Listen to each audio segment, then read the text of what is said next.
دا د خاص کونړ ولسوالۍ د سپینکي په نامه د غرونو په لمنو کې جوړ کلی دی.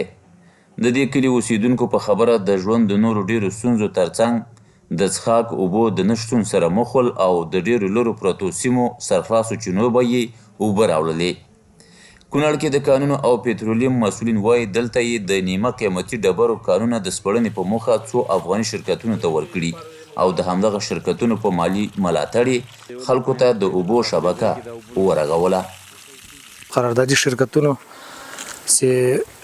د علاقې لپاره د اجتماعي خدماتو کوم تعهد درلوده دا نو په هماغه اجتماعي خدماتو کې چې کومې پیسې دوی ځانګړې کړې وې د دوه شرکتونو چې یو افغان زمین سنګ شرکت ته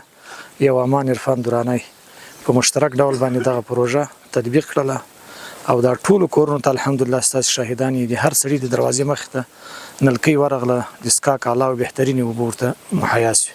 څنګه چې دغه پروژه موږ سرته ورسوله او عملي م کړله دا خلکو ته د خوسایه او د ګټې اخیستنې ته وسپارل شوله. دغسې ورته پروژو کې موږ انشاءالله نور هم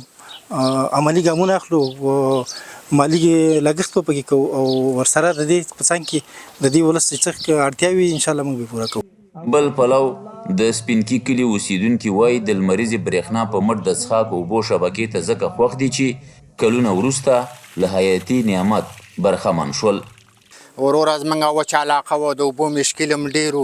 هم د شرکتونو والا هم خوشحاله او هم د امارات هم خوشحاله دا وسه پورې ډیر کلونه وشو دلته چا اوبو لیدلې نه وي